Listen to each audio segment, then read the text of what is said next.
Good evening and welcome to the July 14th, 2025 Tualatin City Council work session. Our first item is Southwest 65th Avenue jurisdictional transfer, and I think we have a Mike McCarthy and Abby coming up.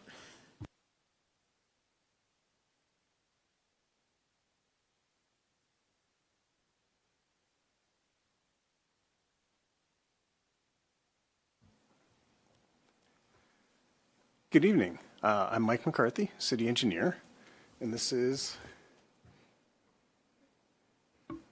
Abby McFetridge, engineering associate. so we're up to talk about 65th Avenue and particularly the jurisdiction. And as we've been working on a project looking at the 65th Borland-Sagard area, we've been working with Clackamas County, and they have offered to give us jurisdiction along with some incentives. So what we want to talk about is what do we think of their offer? We've checked it out and it actually sounds pretty good. We'll be talking about existing conditions. We'll be talking about like what it would entail. We haven't gotten into the full detailed negotiation yet. We wanted to talk with you and get your opinion. And then we want to talk about next steps and what that would involve and see what questions or comments or thoughts you have about should we move forward, should we not? So, let's see, am I pointing in the right place? Can we go to the next slide? And so we're looking at 65th Avenue, which I've been calling a county's road. Currently, the west side is Washington County, the east side is Clackamas County. The county line, or the Willamette Meridian, runs right down the middle of the road.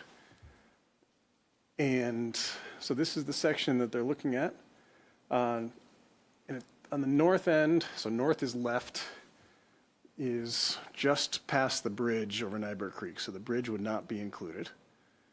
And then the south end would be where it meets ODOT right-of-way at Interstate 205. Again, the ODOT right-of-way would not be included. And they've offered us $750,000 towards the 65th Borland project. And that's part of the offer is we need to actually use the money for a project on the road as a condition of offering it. It's about 2/3 of a mile long. It's been paved about 5 years ago, roughly. So pavement condition index is 83 out of 100, which is still pretty good. And so I started asking, okay, about the maintenance, what would happen and who maintains. And the way the counties have it set up is there's about 10 roads that are like this, or a road that moves in and out of the county. And the two counties have worked together to develop an agreement where basically they don't want to have to track costs and bill each other. So Washington County maintains these 5, Clackamas County maintains those 5. And this is one that Washington County maintains for Clackamas County. So, I asked, okay, if this does change hands, Washington County, what would you want to do? Since would they still be willing to maintain it? And kind of asking, would they then be billing us for the costs? And they said they really don't want to get into billing for costs. So they said as long as Clackamas County maintains their roads, Washington County is willing to still maintain theirs, including 65th Avenue. And so I called Clackamas County and they said, yeah, we're still willing to maintain ours. So as long as that holds, Washington County would actually maintain it and wouldn't be billing. So I like the sound of that. I got as much of it in writing as I could, which is basically here's our current practice, but it's not a long-term agreement. So there is the possibility that that could change at any time. That's why I wrote future maintenance costs are possible. And so the area that we're looking at would be basically from red line to red line to the east of the red line or up on this map. And that would then become under Tualatin's jurisdiction, but as long as possible maintained by Washington County. And so that's the question that we are looking at is, does it sound like a good enough offer to us to want to get into the details and want to work out some of the specifics with the county or counties? And so the next steps could include Clackamas County authorizing the transfer, could include council authorizing the city manager and of course city attorney to work with Clackamas County on the agreements to accomplish that.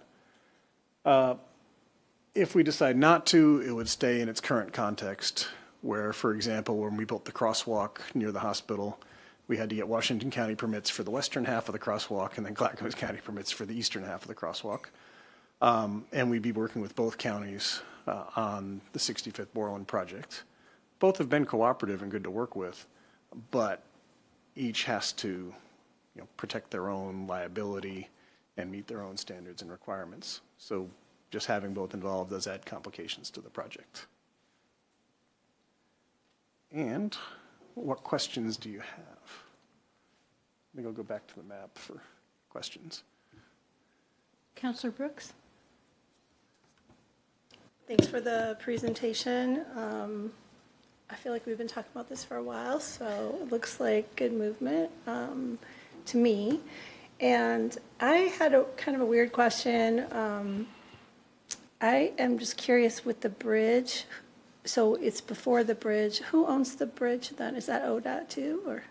The Nyberg Creek Bridge is Washington County's. The I-205 bridge is ODOT's. Okay, so it would be up to the first bridge? I think we would specifically write in the IGA or whatever we do that we do not want either bridge, Okay. if that's the direction that we Okay. are going. Okay. Right. That's what I wanted to double check. Okay, good. And then we just have one half of it. We would if we We would decided just have to one half of it. accept it. Yeah. And Washington County has said that they want to maintain their half because it's a connection across I-205 and the potential for future development at some point in time south of 205, east of I-5. Okay. Clackamas County, you mean? Washington County. Clackamas is offering it to us. Washington County has said they wanted to keep theirs. Oh, okay. I got turned around.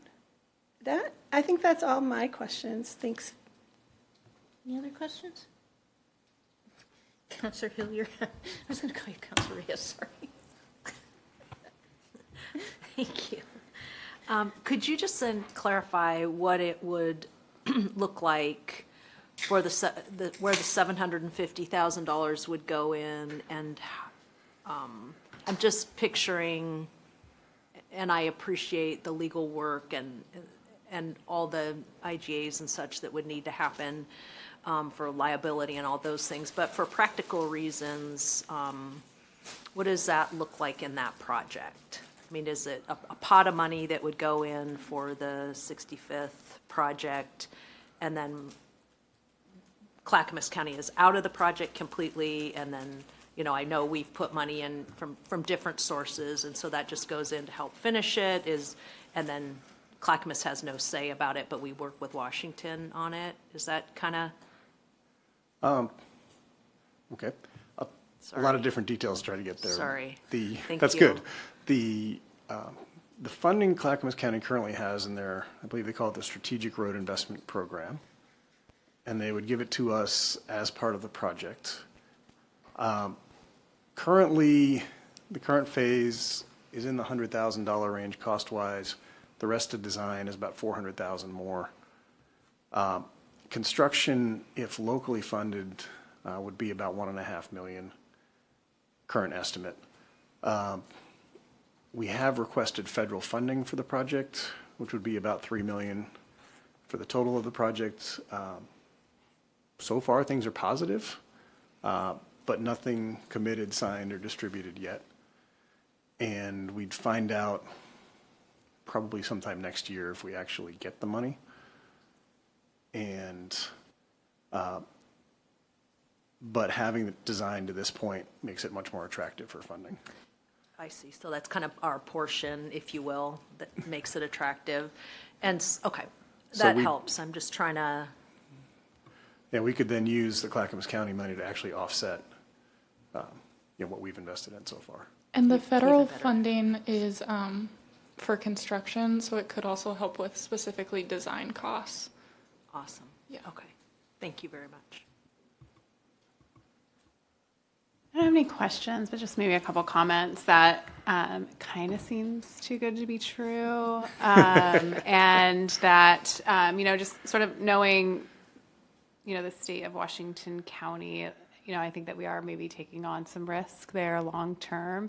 But I think that the 750,000 seems very attractive. And knowing that, some of the road projects that we've heard of coming, and even like with the tolling conversation, how that would really, mess up 65th, and that that's where such an important part of our community is with our hospital, that it seems that, taking that risk now to support that road would be the better choice.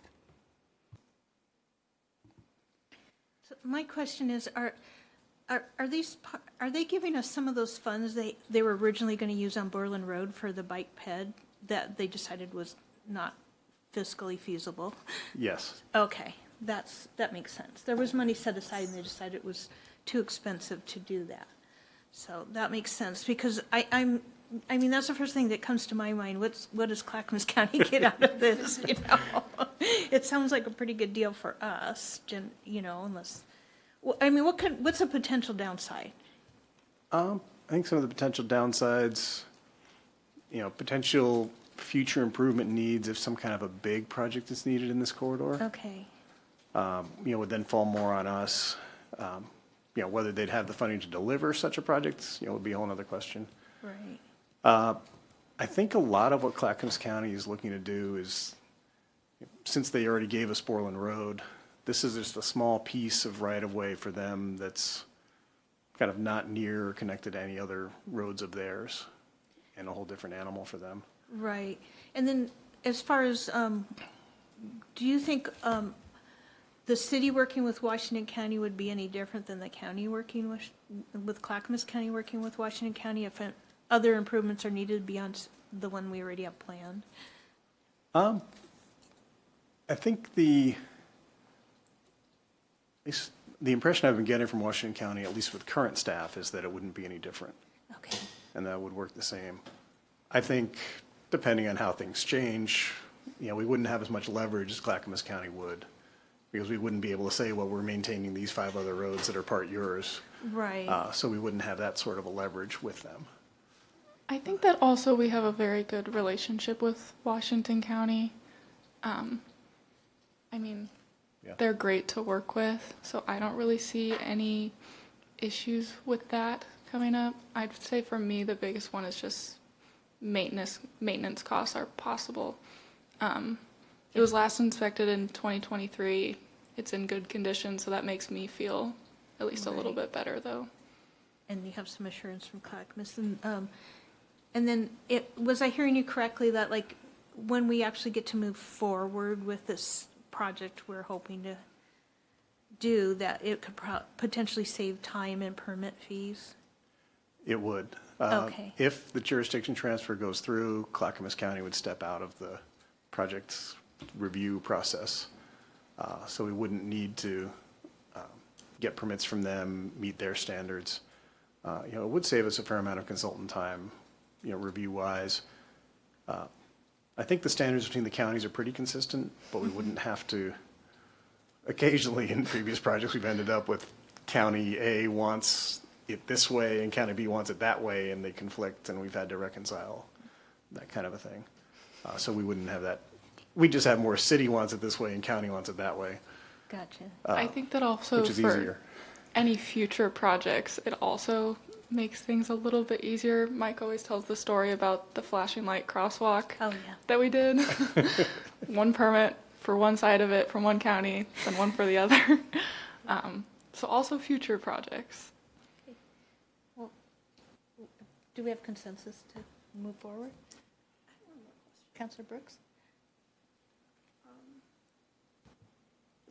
Just for regular maintenance, for however long this stretch is, what's the kind of average that we are looking at? The average Maintenance? condition of it. No, just the average cost. Or maintenance cost. Yeah, for you know, it's a 2-lane, Yeah, I would, moderately, you know, main thoroughfare kind of thing.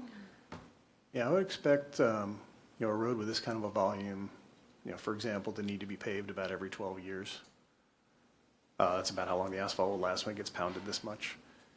And, as far as costs of that, I'd have to be pulling a number off the top of my head, but I could see $500,000 for paving it, when it does need to get paved. And, so those costs will add up. The striping probably needs to get done once a year. And Washington County's currently doing that as part of their regular program. So how long is the stretch then? It's about 2/3 of a mile. So 2/3 of a mile for restriping every year would be, how much is that? In the 5,000 to 10,000 range, I would figure. I mean, these are sort of more cost guesses right now. Okay. Yeah, no, but I mean, to me, it seems like kind of a small piece. My concern is also really the hospital and keeping everything going and everything safe. And I think that when local people are involved, that sometimes it can help with those things, because the neighbors are the ones that are utilizing the road. So, anyway, consensus from me, thank you. Okay, well, I think we have consensus, and thanks, and I guess, Mike, you get to sit where you're at. All right, looks like we'll be talking with the county. Thank you very much. Thank you. Thanks. Okay, on to transportation system plan update.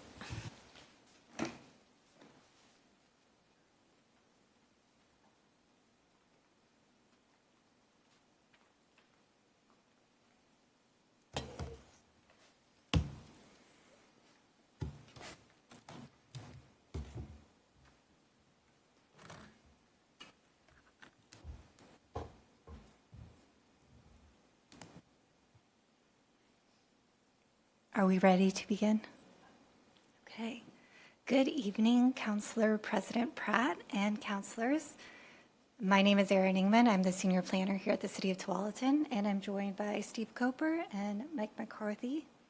Tonight, we'll be providing an informational update on the 2045 Transportation System Plan process and a little preview about the legislative amendments to adopt it into our comprehensive plan.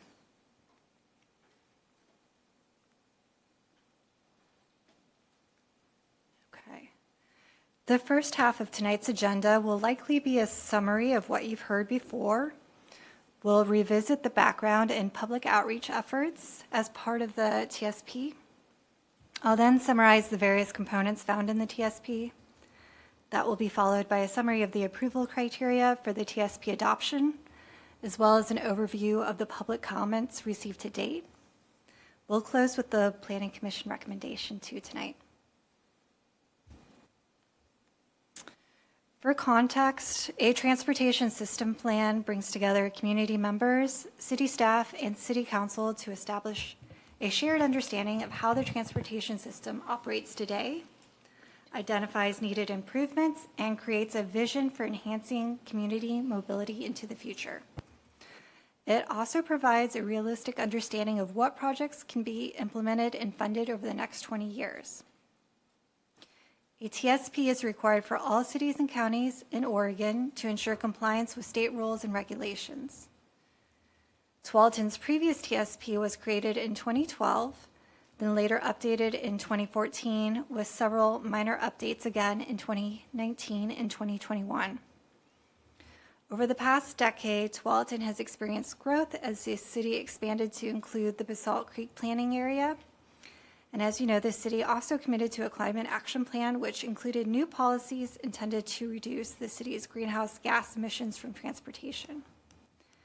As a result, staff was directed to update the existing TSPs, goals, priorities, strategies, and projects to ensure that the TSP best reflects Tualatin's current and future needs.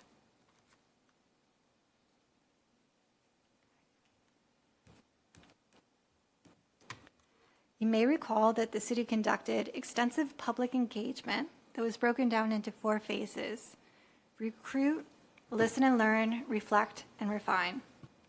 In the first phase, we established a distribution list, informed the public that we were beginning the TSP process, and recruited for our Community Advisory Committee. As the project progressed, we asked residents to respond to our draft goals, provide feedback on key issues and gaps in the transportation network, and to provide ideas on possible projects to address those needs. Ultimately, we were looking to build off the success of the city's Tualatin Moving Forward bond program, which also leveraged public engagement to great effect. Along the way, we worked closely with our Community Advisory Committee to provide specific input. Once the projects were identified, we asked the public to respond to how well these projects connected with the goals we had established.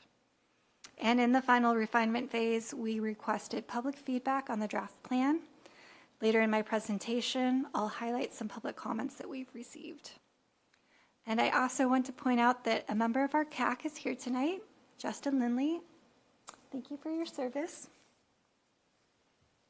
And I'll actually just add that we actually have two more. We have Nancy Krushauer, who is on our CAC, and who will also be giving our Planning Commission recommendation, Randall Ledick. Thank you, Steve. On this next slide, I wanted to summarize a handful of the common themes we heard throughout the listen and learn phase, which include invest in safe walking and biking routes to school is a priority. We have a desire to expand coverage and frequency of transit within Tualatin and to our neighbors, a desire to improve street and trail lighting, and concerns over traffic congestion and signal timing. I also included some public engagement statistics on this slide, and you'll see that we did get a lot of comments and feedbacks. I think it's pretty considerable for a city of our size.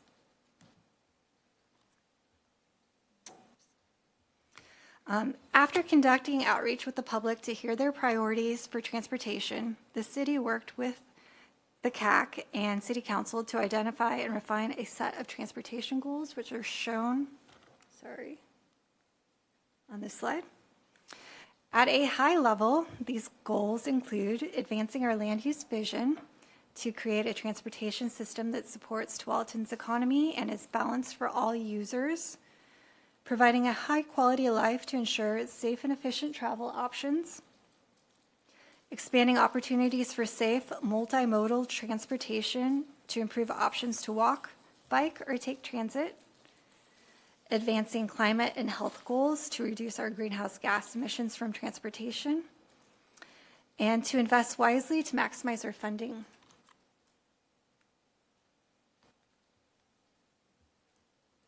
A large part of the TSP effort is to plan for the various transportation networks of the city, which are referred to as elements, and include our pedestrian, bicycle, transit, and vehicle networks. Tualatin's 2045 TSP focuses on strengthening connections, access, and opportunities for all of our transportation elements. Some strategies to achieve this include adopting levels of service standards for pedestrian and bicycle facilities on roads designated collector or under. The goal is to create low-stress pedestrian and bicycle networks that feel safe and accessible to most users.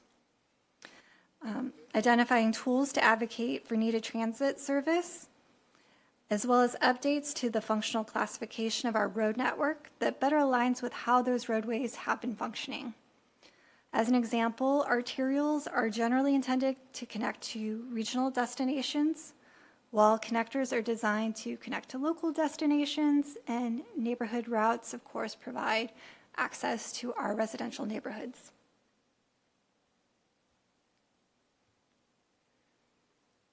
By studying gaps in our transportation network, the TSP process identified a large list of projects to connect the community to key destinations. And I'm showing some of those key destinations on this image here. These projects were then refined and prioritized based off of state criteria and the city's transportation goals into a smaller list that could be realized with funding limitations. In the end, the TSP identified 116 projects that are broken down into 3 buckets: complete streets, These projects may include road and intersection improvements that address safety and bring facilities into urban standards. Active transportation.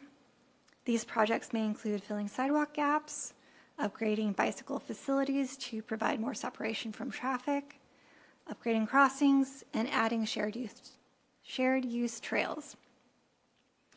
And transit projects that can range from improving transit stop amenities to coordinating with providers in order to expand our service.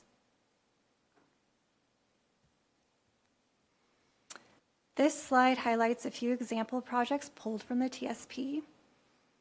On the left is an example of a complete street project. This project will study a potential grade separation of Tualatin Sherwood Road from Boone's Ferry Road and the adjacent rail tracks. The idea is to improve traffic flow while removing conflicts with the rail. Another goal is to increase safety for walking and cycling in this area. You probably realize this, but grade separation means that one road could bridge over or tunnel under the other. This project may also consider a smaller scope that studies additional turn lanes or through lanes to improve the intersection flow and safety. And on the right is an example of an active transportation project. This potential shared use path would connect 65th Avenue to Martinazzi Avenue and to Nyberg Street under Interstate 5. This will provide more opportunities for folks in eastern Tualatin to access the central business district and city amenities like the library and community park.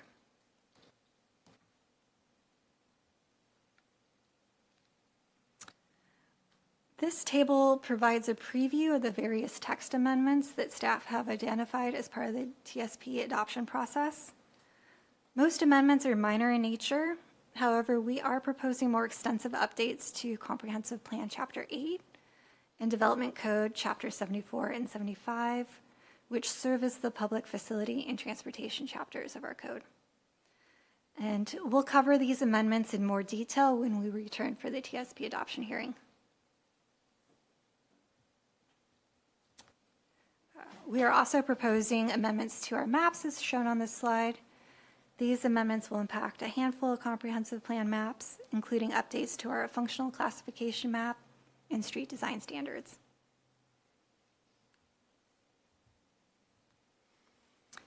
The TSP adoption process will require compliance with various approval criteria, including statewide planning goals, probably most importantly, the Oregon Administrative Rules, including Division 12, Oregon Highway Plan, Metro Code, and certain chapters of the Tualatin Development Code.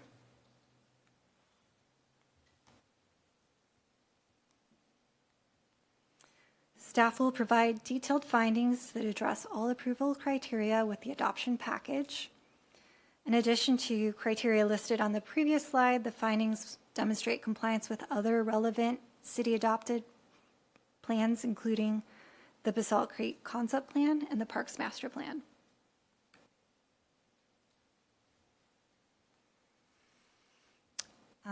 I touched on this previously, but a number of public comments were received, and we've included those as Exhibit 2 in your packet. We had one public comment that expressed interest in maintaining local vehicular access in the Basalt Creek area. In response, staff notes that the city has a local street plan, which has been adopted under Comprehensive Plan Map 8.3. This plan illustrates minimum local street connectivity in the Basalt Creek area as shown in the top right corner. There are no updates proposed to this map under the TSP amendments. This comment also expressed concerns over the location of trails in the Basalt Creek area. Staff notes that adopted Map 8.4, which serves as the bicycle and pedestrian plan, and Map 72.2, which serves as the Greenway Development Plan, identify approximate locations of trails and pathways in the Basalt Creek area.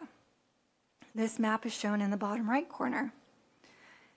Again, there are no updates proposed to trails or pathways located in Basalt Creek under the TSP amendments.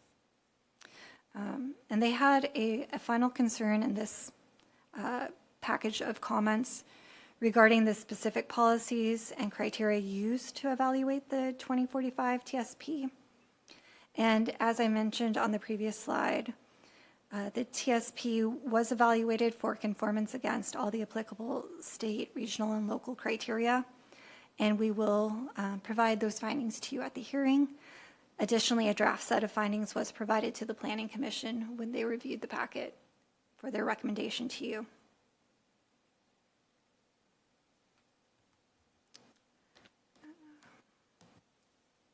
We also received a number of comments located in the River Park CIO area. These comments asked the city to consider removing a planned traffic signal at Tualatin Road and 115th Avenue. And I have a more detailed map on the following slide that will show some of these elements that we're talking about. The comments also asked to update the functional classification of Tualatin Road from major collector to arterial, and to update the functional classification of Leventon Drive from minor arterial to collector. The public also voiced concerns over increased cut-through traffic in this area, particularly around the Hazelbrook Middle School, and neighborhood safety and potential pollution concerns from vehicle traffic. So this slide kind of helps orient us. The orange star is where we're located right now in the City Services building. So off of Herman Road, if you go north on 108th, you'll find Leventon Drive and Tualatin Road. And on this image, we're showing proposed lights, if I can get my highlighter to work, in purple. So all these lights are proposed under RTSP. The black traffic lights are existing. And with that, I'm going to hand it over to Mike to walk us through the traffic signal analysis that the city conducted. Good evening again, Mike McCarthy, city engineer. And in relation to the comments that we received, as Aaron mentioned, we had a number of requests to remove the signal at 115th and then to reclassify Tualatin Road to an arterial and Leventon from an arterial to a collector. We also received a couple comments asking to keep the 115th signal in the plan. And so we took a hard look at it, and we really wanted to wrestle through, does this make sense to have it in the plan, and what would we recommend? And the table on the right shows the results of some of the analysis.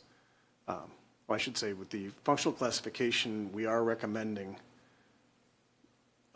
to change Tualatin Road from a collector to an arterial because that better fits the volume, speed, character of traffic and its role in the network as a connection. And we also recommend lowering the classification of Leventon from an arterial to a collector to also reflect its place in the network and the character of traffic that uses it. And then looking at the potential signal, what we got with the analysis is basically it's fairly difficult to turn left out of 115th now from the north side. And what would it look like in the future?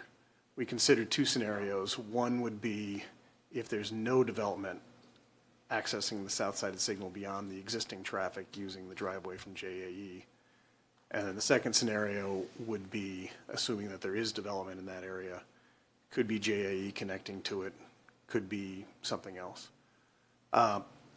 If there's no development, it would be getting more difficult to turn left out of 115th in the future. If there is development, it gets significantly more difficult. And in both cases, it would get to a level where you'd expect to start seeing more crashes with people like pulling out into gaps that really aren't big enough and potential long delays waiting to get out. So in looking at it, our recommendation is to keep the signal in the plan. Now, that doesn't necessarily mean it would be getting built, but keeping it in the plan then leaves a door open for potential grant funding to pay for it if that would be the case, or being able to, it would be more easy to require it of a developer or to give credit for constructing it if it's in the plan. We agree with, the recommendation that came from the Planning Commission to really talk with the neighbors if we see a need to go ahead with a project, to really talk with people and really get do they see the need as well before we would build it. So our recommendation would be to keep it in the plan, and we agree that before the city would construct anything, we'd want to really talk to the neighbors to make sure they want it, because it would really be serving them. So that's our recommendation on 115th. And then for Tualatin Road, our recommendation, because we also received some comments about Tualatin Road in general and attempts to reduce traffic on it. Our recommendation is to manage it as the arterial, as was requested, where we're putting a priority on moving traffic and bike ped safety for people along the road. Would involve reduced accesses, and it would maintain the configuration of the Herman Road, Tualatin Road signal. A roundabout could be considered there in place of the signal, but it would be pretty expensive, in the few $1 million range, and we don't see it really improving the situation there from the signal. For Tualatin Road, we do recommend the signals for helping people get out. So including the one at 115th, the existing planned signal at Teton, and then also a signal at Jurgens, where currently it's pretty difficult to get out. And we hear a lot about the school buses coming out from Hazelbrook, and sometimes 15 minutes before that last bus actually makes the left turn. So that's our thoughts and recommendations for Tualatin Road and the 115th and Jurgens area. And turn it back over to Aaron. Oops. It's already queued up. So this is kind of our summary slide. Our next step is to meet with you again August 11th. We'll have a hearing to consider adoption of the 2045 TSP, and that's under Plan Text Amendment 25-0001 and Plan Map Amendment 25-0001. And would you like to speak? We have a planning commissioner here with us tonight to deliver the planning commission recommendation on the project. This is Commissioner Heldig. Ledick, sorry. Good evening, councilors. I'm Randy Ledick, here on behalf of Chair Bill Beers and the members of the Planning Commission. After a healthy discussion about the process and the outcome of the Transportation System Plan, we voted unanimously to recommend that you all adopt it at your next meeting. And in regard to the group of folks that had concerns about that signal at 115th and Tualatin, as sometimes happens, despite extensive outreach by the staff and the consultants for public input, a group of folks in the River Park neighborhood area didn't get the word until late in the process. And so we heard from them at the Planning Commission meeting. I wouldn't be surprised if you hear from them at your meeting as well. They had concerns about traffic being rerouted through their neighborhood, concerns with school safety if that signal went in. And as Mike said, we recommended that additional effort be made to make sure that they're included in any discussions about improvements at that particular intersection in the future.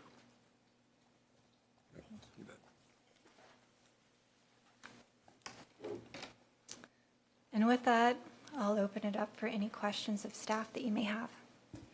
Any questions? Well, I'll start then. You guys can think for a minute. So first, would you describe the difference between an arterial and a collector so we can understand? Sure. So arterials are the highest level of street in a city street classification. And they tend to be the major roads that take longer distance trips, that are the more major connectors from key parts of the city to other key parts of the city or to other cities. So like for Tualatin Road, for example, connecting downtown to Highway 99 and routes via Highway 99. They tend to carry the highest volumes of traffic. They do tend to have higher speeds. They tend to have more priority on moving traffic and less priority on access to local properties. So driveway connections are often very limited. Street connections are often spaced farther apart to help keep traffic moving. They do prioritize moving people along sidewalks and bike lanes, so for walking and biking as well. And then they do, allow for priority for helping people cross, like the crosswalk lights that we've added recently. And so, yeah, it's a higher priority on moving people and lower priority on access to adjacent properties. Collectors are more in the middle of the range. Still a fairly high priority on moving traffic and moving people, walking and biking, but more openness to access to adjacent properties. And then neighborhood route are the main roads in and out of neighborhoods. And then local is more focused on access to adjacent properties. Okay, and then on your traffic study for 115th, was that done assuming these, I guess what I want to know is if these other, you have one at Leventon and you have two other ones on Tualatin Road, was it assuming those lights were put in additionally, and how would that affect this light? What we were looking at was our forecast future traffic volumes on Tualatin Road at 115th. And with, what do we anticipate for growth in the volumes there? It was somewhat independent of the control at the other intersections. Okay, So we didn't anticipate a big effect from the other signals on the lights. volumes at 115th. okay. And I'm going to move on to my other subject I have to ask about, like, all the people on the CAC were great and really involved in the process, but what I heard mentioned there and seemed to have a lot of acceptance was adding benches. And I don't know if that's part of the transportation system plan for pedestrians or not, but that was mentioned, and we've also received emails on council really supporting that. So I'm just wondering if that could be included in the TSP or not.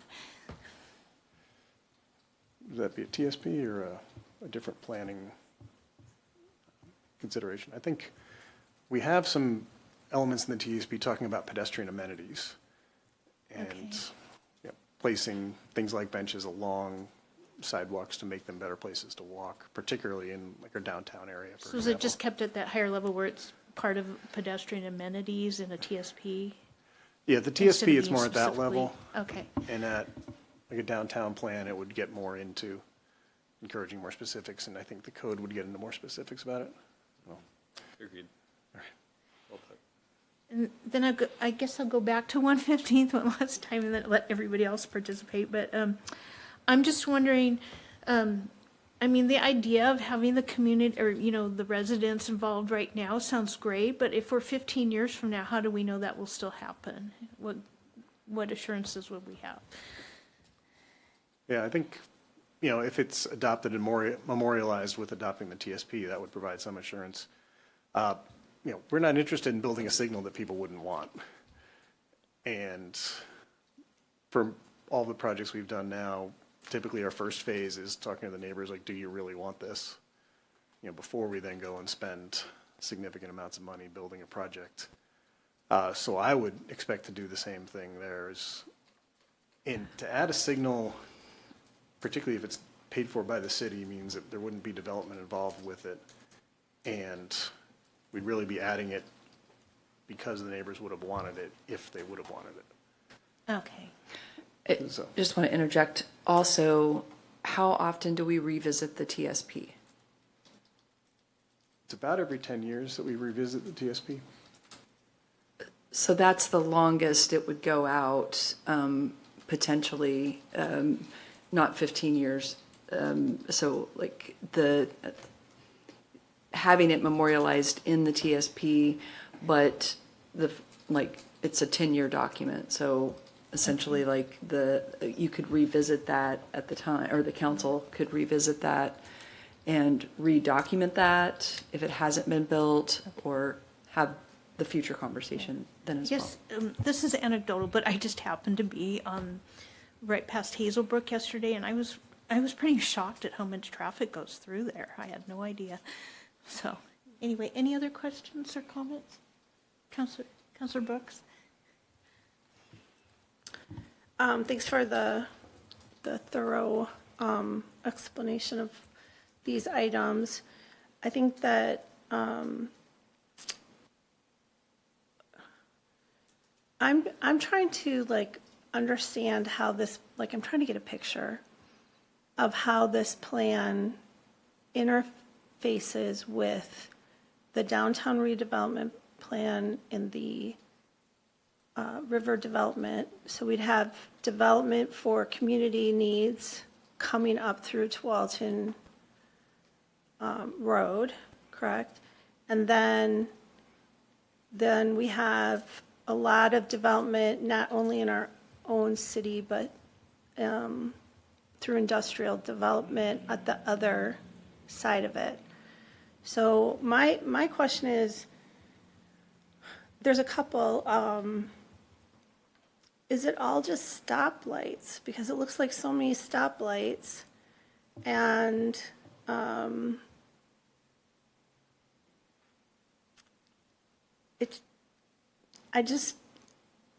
don't understand how there's going to be accommodation for pedestrians, to make sure that there's shade, to make sure that there's ease of walking with more congestion, and then with more stop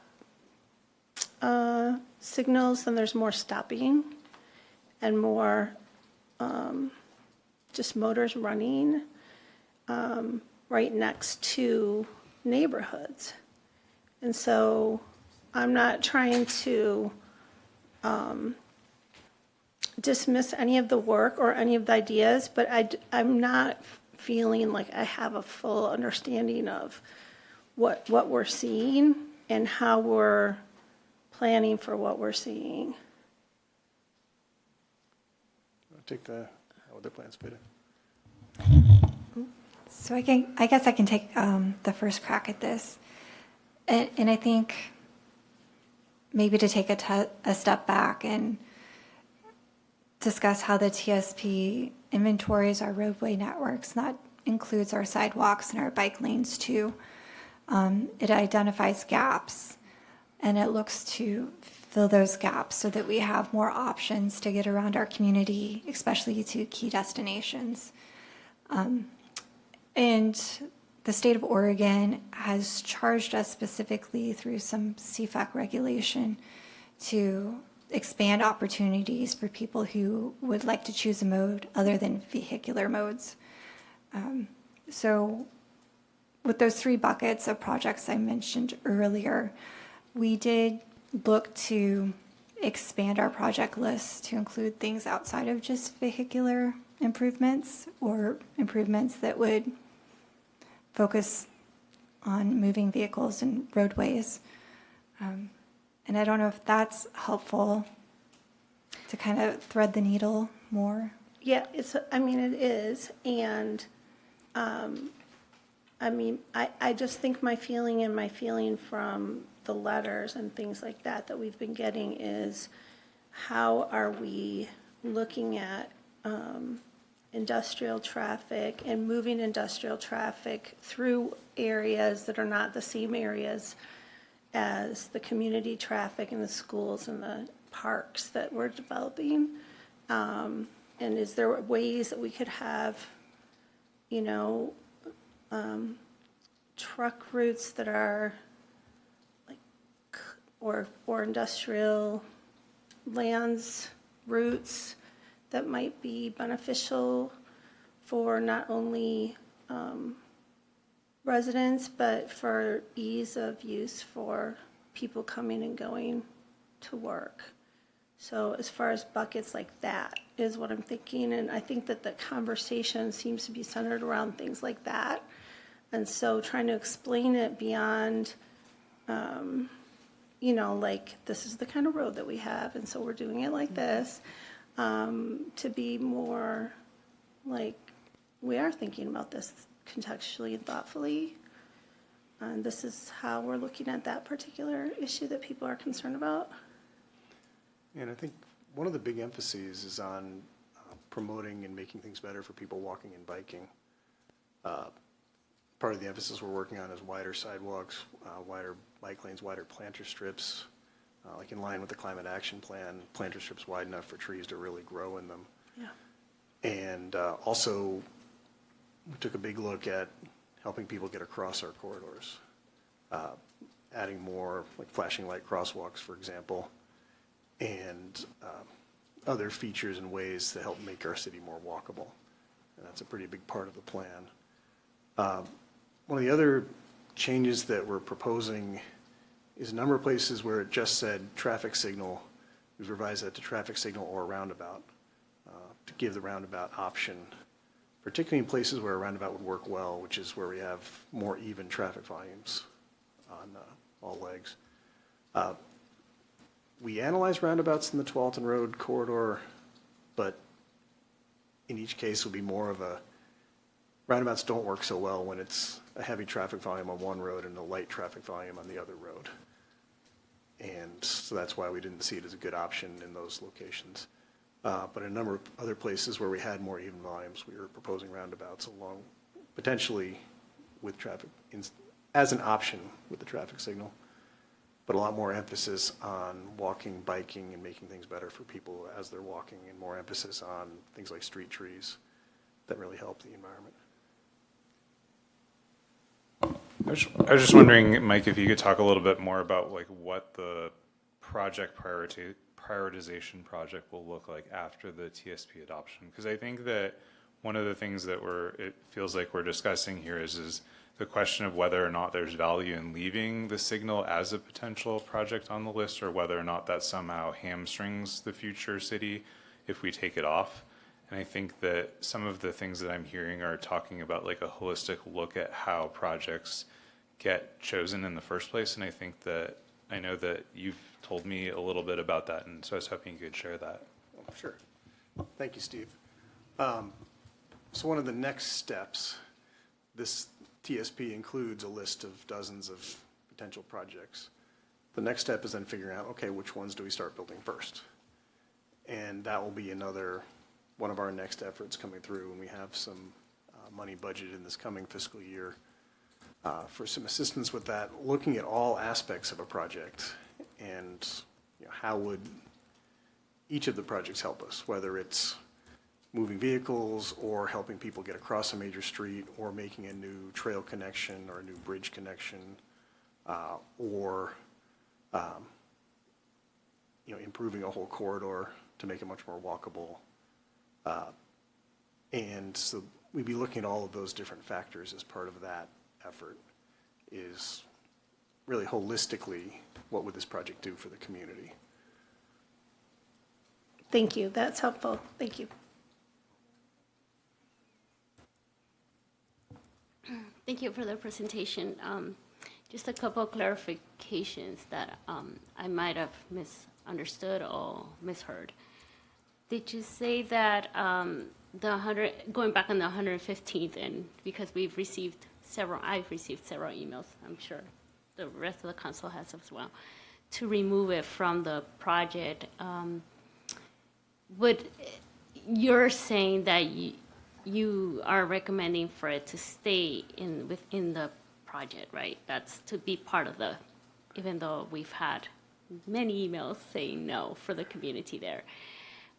So my question is to clarify the reason, and people won't have any misunderstanding, why is the recommendation from your staff to keep that in the project? I think it will be clear, so I can also be able to answer things that we're discussing here. So. Sure. So a recommendation is to keep it in the long-range plan. Okay. And the plan looks out over the next 20 years based on a forecast. That doesn't necessarily mean it would get built. But a recommendation is to keep it in the plan because what we're forecasting over the next 20 years, it's currently fairly difficult to get out, particularly at some of the peak hours. It's hard to make a left turn. It will be getting more difficult as the area grows, traffic volumes all over the region grow. We see more traffic volume developing on Tualatin Road just in terms of background traffic. And it looks like within the next 20 years, we get to the point where it gets significantly harder to get out of 115th. So people from that neighborhood will start getting longer and longer wait times. Getting to the level that we tend to start seeing more crashes developing as people are trying to turn like into gaps that aren't big enough to turn, or not watching for pedestrians as they're trying to turn, and just getting less and less patient. So since we're foreseeing that kind of a condition developing, we'd want to have it in the plan so that it could be installed if that sort of condition really develops. Okay. So for, it's in the plan, but it's not gonna, that doesn't mean it will be built and it will be reviewed. That's what you're recommending, right? So it will be in the plan, will stay as part of it, but that doesn't mean it's gonna get built like next year or anything like that. Correct. So people can understand that, okay. And the reason why people are asking to remove it from the plan is because they are afraid that people are just gonna continue, if they have a street light, they will be encouraged to make that turn into that neighborhood. Is that the fear, or As I understand it, that's one Okay. of the fears, is that if there's a signal that, the assumption, yeah. right? And that's definitely something we would consider Okay, if we were to start looking at building something. okay. No, I just want to make sure I was clear. Thank you very much. Any other questions, comments? Okay. Oh, go ahead, Counselor Brooks. Thanks. I am curious if there was a need for a traffic signal and it wasn't in the plan, if there's a way to amend the plan to put the traffic signal in. There is a way to amend the plan, and yeah, it would come back through council. Maybe you know the process better. Yeah, the one thing I'll note is that because of the recent CFAC amendments, there's a risk that adding any kind of project that's considered to be capacity increasing by the state would mean that the entire TSP would have to be, like, we'd have to go through an analysis of the entire TSP again. And so our opportunities to like do little nips and tucks of the TSP that we might have been able to do before are more limited. We haven't looked specifically at that question with regard to this particular project, but that is a risk, that it's hard to put it back in once we take it out. Okay. So I think it's easier to leave in and not build than it is to take Yeah. out. I understand, and it's also could be an opportunity for a conversation about how we're thinking about neighborhoods. My big thing is what the plan is for the expansion in Sherwood, for instance, without the public transportation going through, with the, train or MAX, that there will be more diversion, and that there will be more diversion on Tualatin Sherwood Road for those reasons, and then there's going to be diversion, or then there's going to be interest, because we have some cool stuff going on too. And so I am hopeful that we're thinking conceptually, like, how can we mitigate that and help make it community-centered in certain ways and industrial-centered in certain ways where those things are the most important. And if there was a stop at that point because it was becoming so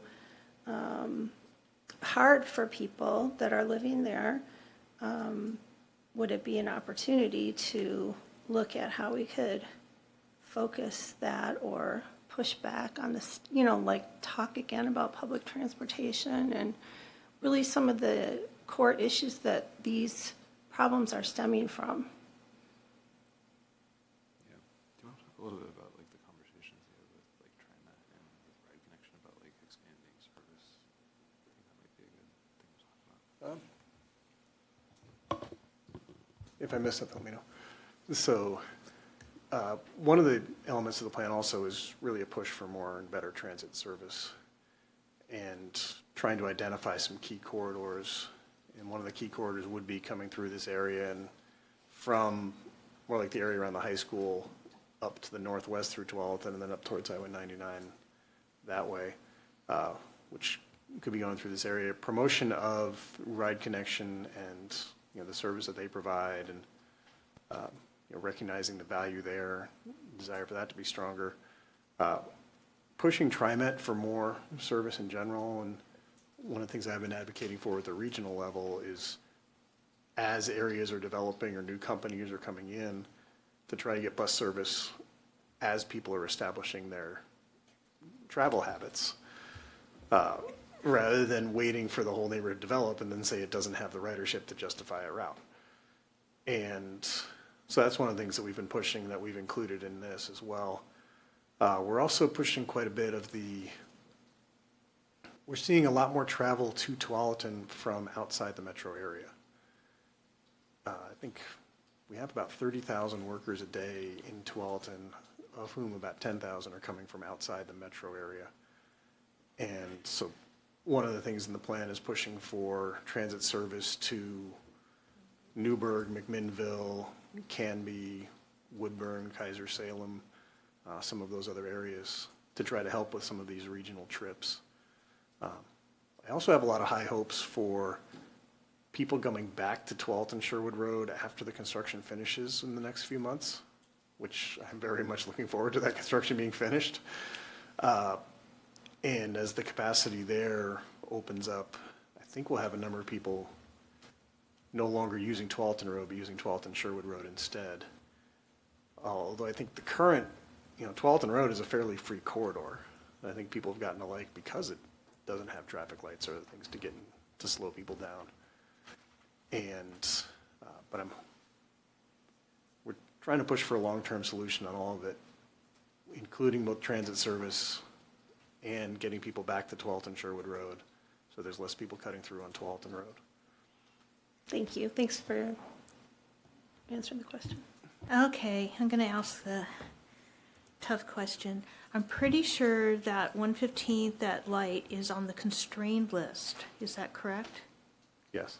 So if it were moved to the unconstrained list, how difficult would it be, like in 10 years, if that community wanted the light to move it back on to move it to the constrained list, since we're doing updates fairly frequently?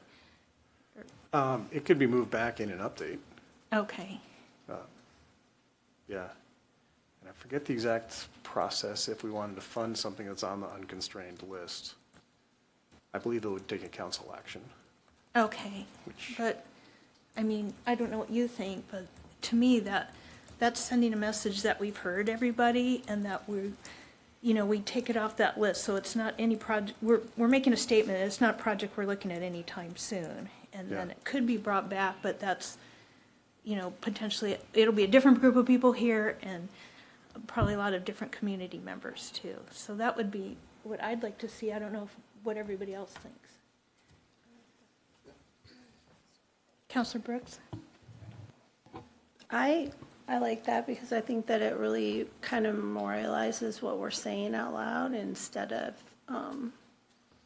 waiting and then having a community survey and things like that, that we're, reflecting the will of what people are talking about and really taking a hard look at this in a way that, without having to just take it all the way off and say, let's pass it without that light at all. And so I like that as a middle ground. Councilor Hillier? Yeah, thank you. Could you explain the upsides and downsides to constrained and to doing that, please?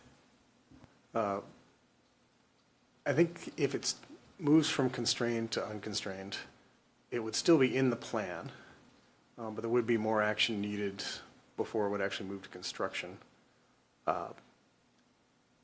It would be harder to apply for funding through Metro and federal funds through the region if it were in the unconstrained, though I doubt that we would. One of the things that we'd want to check on is how that would affect eligibility for transportation development tax credits, if that were the case, or if it was something that a developer were coming in. I think because it would still be in the TSP, I think it would still be eligible, but I want to read the book because the book was written before they had the constrained and unconstrained division. So I think that would be one viable way to handle the question. So I think just to add, if it seems fair, we'll do a little bit of research and bring a more informed recommendation when we bring the plan for adoption, with the plan assuming that there's no hiccups to go forward with moving it to the constraint, or from the constrained to the unconstrained. That would be great. Thank you. Anything else? All right, well, thank you for Thank dealing you with all. our Yeah, tough questions. thank you all for your input. I think all we have left on the work session is council communications, so I'm going to start with Sherilyn.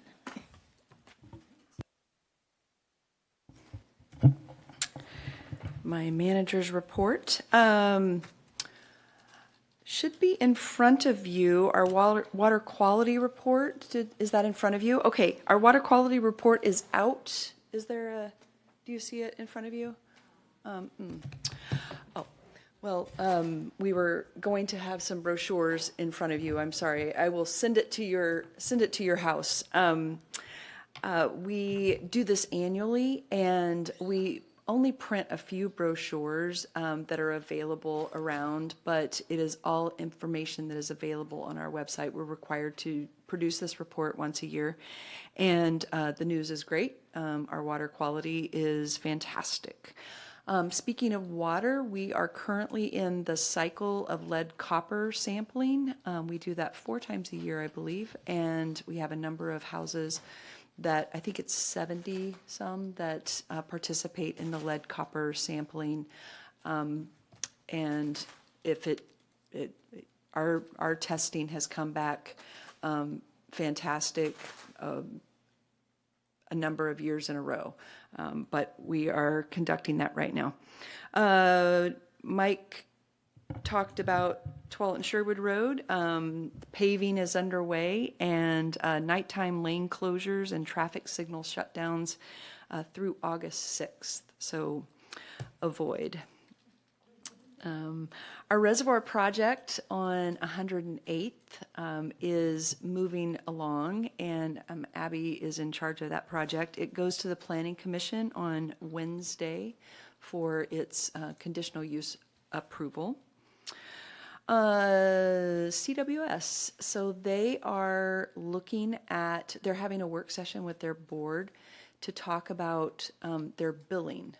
So they're taking a comprehensive look at their billing process and how they do it. Apparently, back in 2009, they commissioned an analysis with a consultant to look at their billing processes, and stuck with what we have now. But they may very well commission another study to be done to look at their billing. So we will be very interested in that and keep an eye on it. I was at the Oregon City Managers Conference this last week in Bend, and so missed out on a bunch of meetings internally. So that was my adventures last week. I will say that I was super proud because there were 8 people at the City Managers Conference working all over the state that have worked for Tualatin, and a couple of them city managers. The city manager of Hood River is a Tualatin alumni. The city manager of Newburgh is a Tualatin alumni, and then just all over the place. I also found out that I think Tualatin has the highest per capita of assistant city managers living in Tualatin. So the assistant city manager of Sandy, assistant city manager of Beaverton, and the assistant city manager in Happy Valley all live in Tualatin. So we're well represented in case there's ever an emergency and they get stuck in town. On the 25th, so before our next, or 25th of July, concert at Eufaulity Park. It's Fox and Bones, which is a folk music concert group. There are currently no agenda items for the July 28th meeting, and so when the mayor returns, I will talk to him about this, but I'm going to recommend that no council meeting on the 28th of July. The 30th of July, Clackamas County Business Alliance is hosting a Meet Your New City Clackamas County Commissioner, Diana Helm. She was appointed, she's the former city mayor of Damascus, and very involved and very approachable lady, and I'm excited to get to know her a little bit better. And then that same day, the 30th of July, at 4 p.m., we're doing the Community Identity Workshop for the Downtown Revitalization Project. That's at the Pole Center, and it's at 4 p.m. on the 30th. So there'll be more information about all of those things, but that's my report. Thanks. Counselor Sacco. Thank you. The only thing I have to report is that we had the core area committee. We had a robust discussion with our consultant. What was that? Last week? Was it only last week? I think it was only last week. The second. It feels the second. Okay. On really what folks want to see downtown in the area. I was just really impressed with the group's input and the diverse input, which I think is really important to make sure that we get things right. And just also really impressed with our consultant and the work that Sid's doing, the community outreach. In addition to what Sherilyn mentioned, I believe they were at the concert in the park at the 11th and Viva Tualatin on the 12th doing additional outreach. And then the community survey, I believe, is available on today, starting today, the 14th, and running through August 18th, I believe. So lots of opportunity for the community to get involved and provide their input on the core area.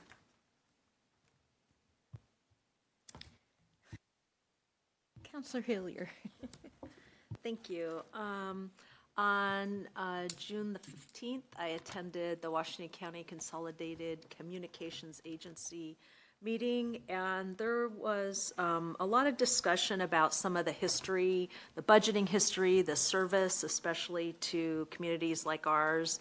So we're adding a meeting to do some additional deep diving to understand kind of the history better. And for me, who's kind of newer to that committee, I have a couple other additional meetings with Don and some other people to help me really understand how best, and with the chief, I should say, excuse me, chief, I apologize. Chief came on and was extremely articulate and advocating for our community in ways that I need to learn a little more about, so I'm excited about that, and I'll bring you information back as I know it.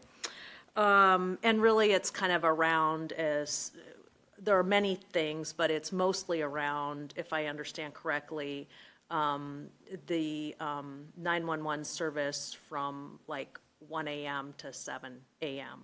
And we're shared with a bunch of other groups, and including Hillsborough, other communities, I should say.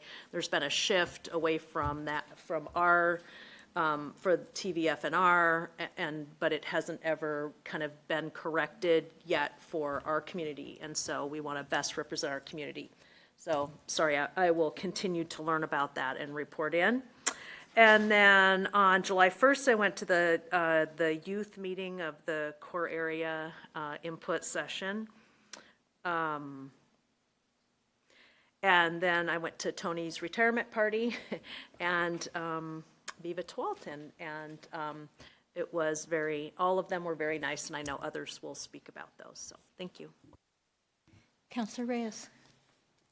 I actually had a meeting with it was just to kind of get my feedback or information on the downtown revitalization, and so it was a great meeting with Sid, Michelle, Aquila, and we kind of just the way that Michelle facilitated the questions and and just kind of taking out of that creativity or whatever it was in my brain at the moment was really fantastic. She was really good at asking the right questions and kind of just coming along with me, and it was really, we came up with some really great, well, she was just fantastic, showing different cities that around the world that she's traveled, seen. So it kind of gave me that excitement of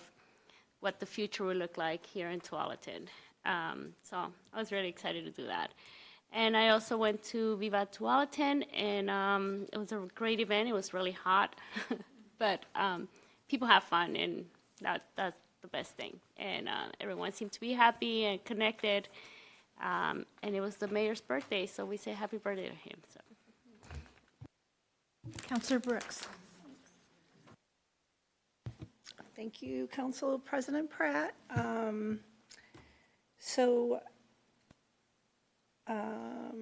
Sorry, I've had a lot of other little things. First of all, we had a PAB meeting on Thursday, the 10th, and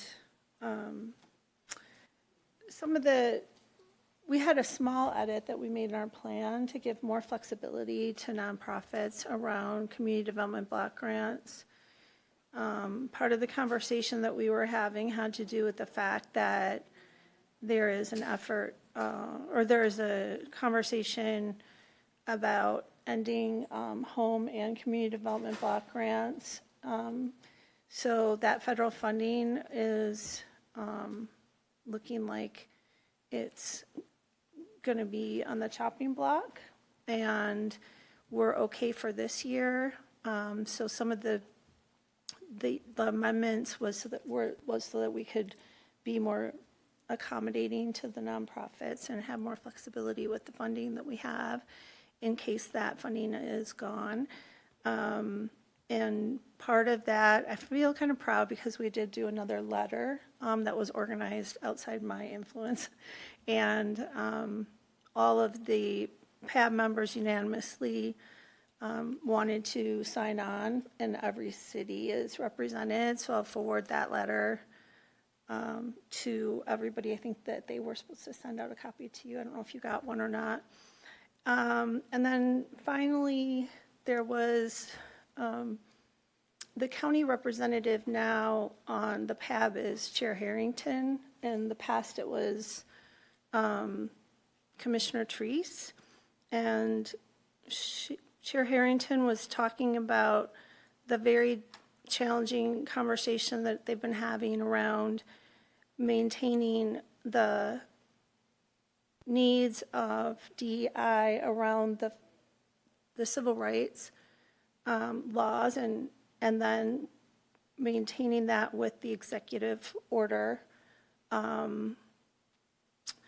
And it's interesting because they are having one of the electeds be a person to have attestation to say that they are following all those different conflicting rules. So she put herself forward, and with the rationale of that she doesn't have kids. So if there was a law, because you're liable for a crime. The other thing that she said that was startling that I still want to get more information about is that there are people being deputized to report on local elected officials from the federal government. So I think learning more about that would be important for us, especially because like city council is a council on behalf of the city and not on behalf of individuals who run for office. So I wanted to bring that to the fore. There was a lot of concern around that conversation. And then finally, there was a big suggestion to look at the July 8th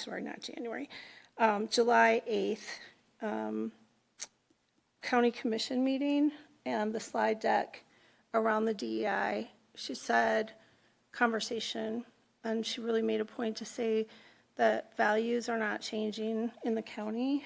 although they're working really hard with their legal team to accommodate the executive orders, and that it is changing every day. Like one day, she said that there were 2 letters from the administration in one day. So there's just constant back and forth on this conversation. So, and there's a fairly short deadline.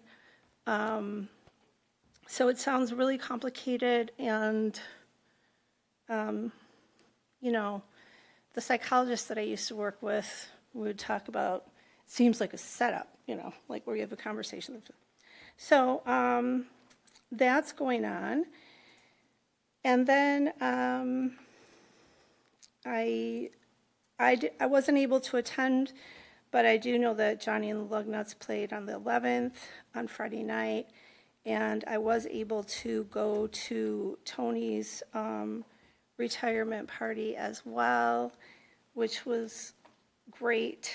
And although I think that Tony was eating a lot of cake, but I have talked with Tony quite a few times, and this is the first time that I've met him when he is retired, and he was acting much more like a dog that you would imagine. He was playing with the Mr. Bill doll, and he was friendly and says hello instead of being on point and being all business. So I know he's going to have a great retirement.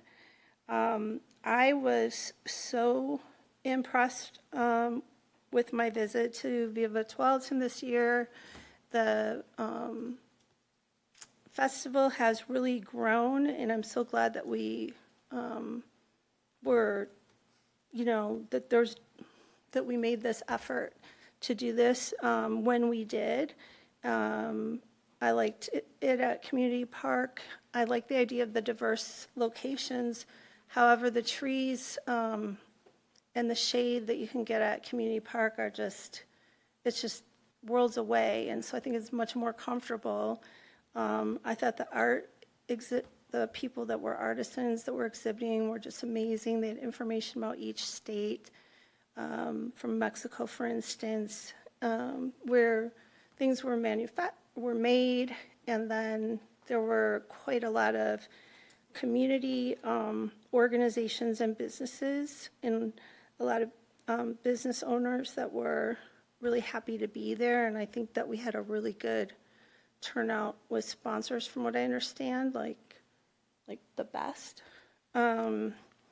So that sounded good. And then there was all these great books for kids. Unfortunately, I couldn't stay for the whole evening. I would have liked to have seen that. And then I just wanted to say, today was the Chamber's golf outing. I'm the vice chair of the Titanium Committee, which is a new level of membership for trade and manufacturing. So I was going to be out there, but I had to get ready. I'm flying out tonight.